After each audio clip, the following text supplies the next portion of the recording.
Minimalism in music is defined as an art form that simply employs minimal musical materials. Consequently, minimalist music tends to rely heavily on the repetition of simple motifs or cells, whether rhythmic or melodic, with changes occurring slowly or rarely. This definition can very easily give minimalism a negative connotation, as this approach to composition can be seen as lazy or cheating, with critics calling minimal music passionless, blank, and even fascist. By the mid-20th century, classical music was in a peculiar position. Newer generations of composers, such as Arnold Schoenberg and Pierre Boulez, were breaking all sorts of traditional rules that made up the foundation of classical music, such as ignoring harmony and favoring dissonance. With practically every rule that used to exist now completely wiped away, a group of American composers decided to rebuild classical music from the ground up.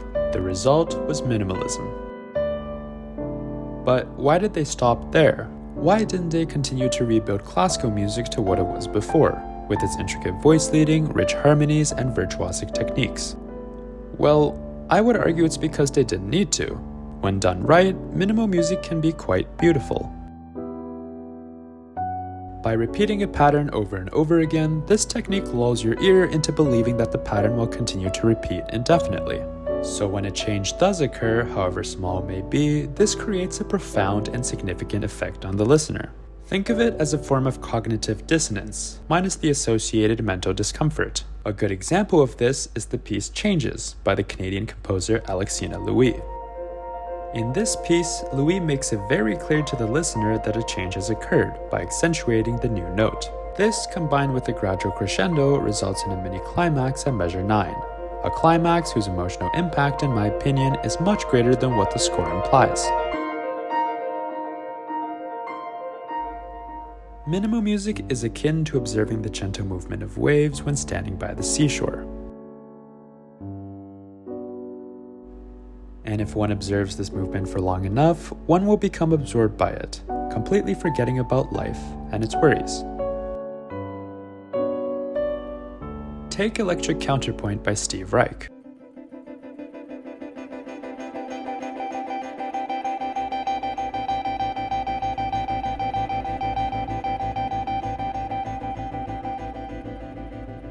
The pulsation of repeating notes with uninterrupted momentum, accompanied by successive increases and decreases in dynamics, really does make you feel as if you're observing the coming and going of waves. Unbeknownst to the unsuspecting listener, the piece becomes hypnotic, grabbing them and pulling them into its own little world. In the words of the composer himself, you don't have to know what's going on in order to absorb it.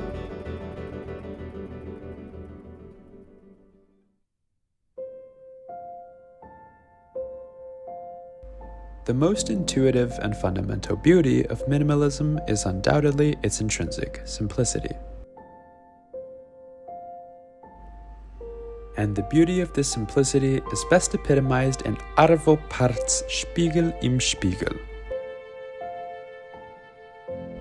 By using only 2 instruments, a repeating arpeggiated motif in the piano, and a basic melody in the violin, Pärt manages to convey a feeling that's both serene yet profound. So, if music that's this breathtaking can be created by using such simplistic musical materials, then what's the benefit of adding so many layers, textures, and instruments? Today, minimalism is no longer as present in music as it once was, but the impact of minimalism has gone far beyond the arts. In a world filled with an ever-increasing number of distractions, more and more people are rejecting consumerism and the inessentials, instead choosing to bring focus and appreciation to what truly matters. Indeed, minimalism has evolved to become a way of life.